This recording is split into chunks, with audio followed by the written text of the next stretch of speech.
What's up, everybody? My name is Adolphus, and I'm here with Malik. What's up? And I'm about to ask him some questions. We're gonna have a little Q&A.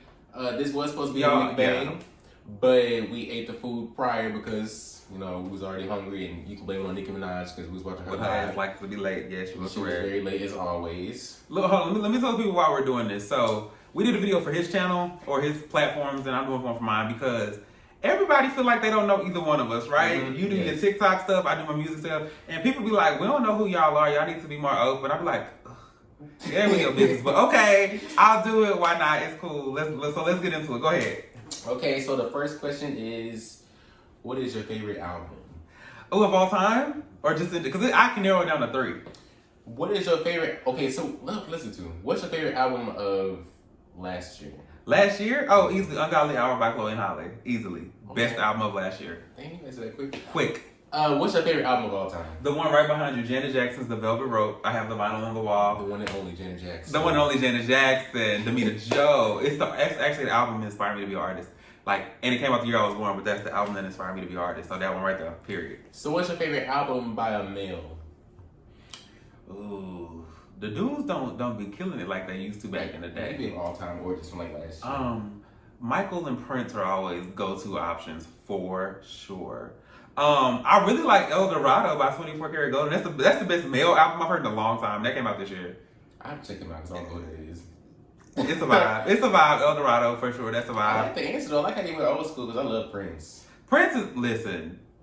No, we're not even gonna get into the purple one, okay? Yeah. That's a moment. And Michael, listen, I was listening to the You Rock My World remix with Jay-Z, which I never knew existed the other day. I was like, oh my god. I didn't know they existed either. I didn't either. Somebody posted it on Twitter. I thought about being Prince for Halloween. I could see it. I could dead ass see it. Then that's gonna make me do it because I was Michael Jackson last year. I don't know if you saw the pictures, but I'll show you. Yeah, I know because you found a Thriller jacket somewhere. So yeah, I got it from Amazon. I'm here for it. Okay. Favorite movie? I have 2. Okay. Kill Bill Volume 1, not Volume 2. Kill Bill Volume 1 and Titanic. Titanic. I was watching all 4 hours of Titanic as a little kid, and I was watching all 3.5 hours of that violent ass Kill Bill movie. My parents were not they didn't care that much about I like that kind of stuff. Like old school. But those 2 movies right there, they shaped my childhood. You got the action movie and Quentin Tarantino and Uma Thurman, and then you got Titanic. Nice taste. Okay. I tried to. Favorite show? It's a lot of them. I watch a lot of TV. I know it's hard. It's hard because when you're an actor, you watch a lot of shit. Yes. Because you be like, oh, I want to see this. I got a bunch in my goals. I be kind of breaking them down into categories, but if I had to say all time. Well, we can do your favorite comedy, drama, or horror. Okay. I love American Horror Story. Love American Horror Story. Specifically Coven. Oh my god. Did you see the trailer for American Horror Stories? American Horror Stories is the one that dropped next week, and then the regular American Horror Story come back in August, right? Yes. I seen the trailer. I was like, it's gonna be good, but Coven and Apocalypse, chef's kiss. Yes. Chef's kiss. I like Coven too. I like Freak Show. Like the first 4 seasons are like the most, and I like Apocalypse too. But I feel like the first 4 seasons of American Horror Story was his strongest. The strongest. Like writing wise, I feel like. Yeah. What else? I mean, Empire was cool when it first came out. I got the opportunity to audition for it and stuff. It kind of died off once it got, they kept going. But but the first couple of seasons was pretty strong, and so was Star. Oh, I heard Star was good. Star was good. I watched the first season. Bring it back, Fox. Bring it back. Yeah, you should bring it back. Bring it back. Bring back Star. Kiki Palmer's on there too. That's when I started watching when she got on the show. We love Lauren. We love Lauren in this house. Lauren Palmer. Lauren Palmer. So dream car. What's your dream car? All of them. I love cars. So I'm a car dude. My dad was a mechanic. So I love cars. I want Jay. Have you Jay Leno, the talk show host? Yeah. He has a garage that's basically a warehouse full of old historic cars. I want that. I want a fleet of Rolls Royces, a fleet of Bentleys, a fleet of Lambos, a fleet of Ferraris, one of each model in the lineup in every color. Okay. And then I want the old school too, because I want I think it's a 68 Lincoln Continental with the suicide doors, the doors open backwards. Yeah. Want that in all blacked out. And then I want with a red interior.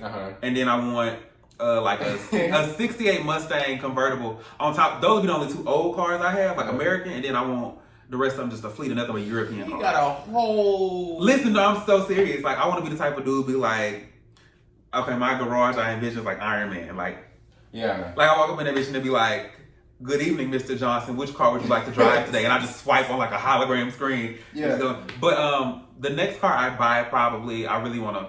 You can be flying, help the environment. They got an electric Porsche now. Mm-hmm.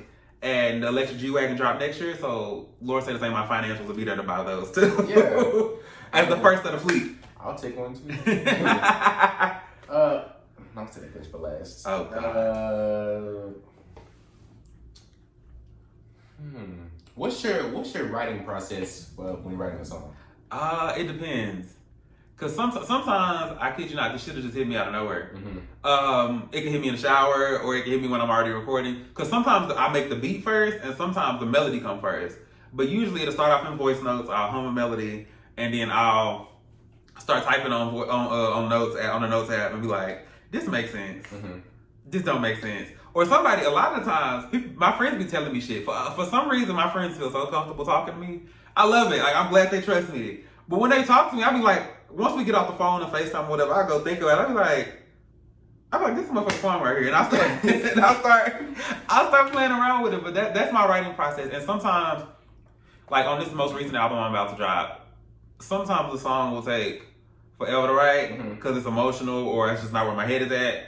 And sometimes I can write it like that. Like, some songs I can write like in 15 minutes, the record is done. So and some of them not, You get your inspiration like from real life, from real life and room for everything, Okay, I got a good one. I'm excited for this one. What's your the worst album you've ever heard, or like your least favorite album? Ooh, I don't want to be disrespectful to nobody because everybody's sensitive about their art, right? Okay, well at least but like you don't. But it's a couple. I don't own any of them, but it's a couple. It's some people that shouldn't be making music, and I'm not even trying to be funny. Like, no, for real, like some people like it's a hobby and they turn it into something happens and they turn it into a career, and that don't necessarily where they need to be. But I ain't gonna. It's some bad albums out there. Cause as a songwriter, some bad albums out there, and I mean bad isn't bad, like not good. Mm-hmm. I feel like it'd be rude if I said it, but since he's a songwriter, that's shitty as fuck. These are people I might want to work with. Some people might listen to some of my music and not like it. It's just you never know where an artist's head is at unless they tell you, and even then, like you can't. But you're not gonna like everybody, so yeah, no. But sometimes, yeah, you be like, okay, and it's not really the singers that be the problem. It be these rappers.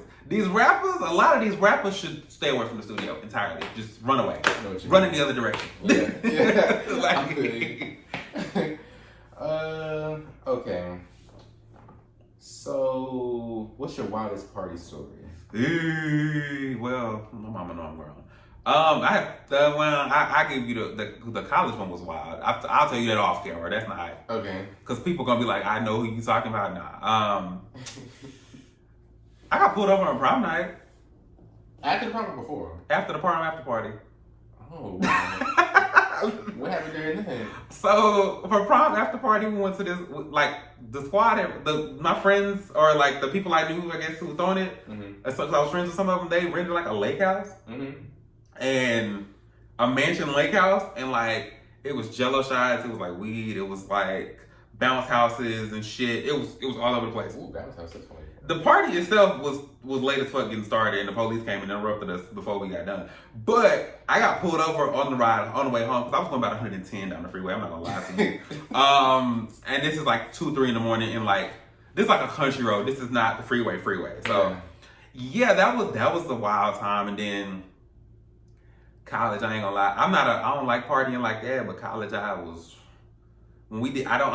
antisocial. Same. But when I do party, yes. HBCU will teach you how to party hard. Exactly. Okay, so where we go after that? Shit, wherever your next question is. Oh, next question? Okay. I don't want to ask that one just yet. Yikes. Yeah, don't drink and drive, kids. Don't drink underage, don't smoke weed. Don't drink it's not and legal. drive. All that shit, you know. What's your dream vacation? All of them. I've always wanted to go to Paris. I've always wanted to go to London. I think Europe in general. I'm thinking like for my birthday next year, I want to go like spend a month in Africa. Yay. That'll be fun. That'll be something. I want to gather all my friends and we go spend a month in Africa. Take me to Africa with you.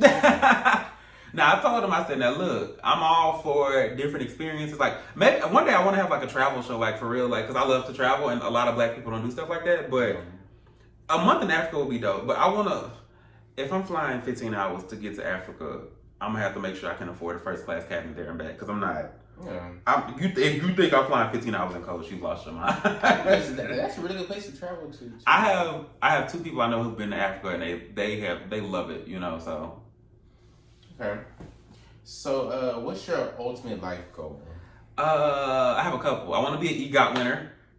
So I want the Emmy, the Grammy, the Oscar, and the Tony. So that's essentially, for people who may not know, that's essentially an award for film, TV, Broadway, like theater, and then awards for music too. So I want all of them. It's not a lot of African Americans do it. John Legend is an EGOT winner. Love that. And I believe it's Whoopi Goldberg is one too, I believe. So it's not a lot of people of color that are doing that, but I want to be EGOT winner. Cynthia Erivo's almost one. She's close. She's real close. And then I want to, my ultimate life goal, I want to open like a performing arts center for kids. So it'll be like, they can come in after school and then they can get counseling, they can get help with their homework, they'll be in a safe space and they can learn how to act or how to dance or how to sing or even just like how to record, like all that stuff. And I want it to be 100% free.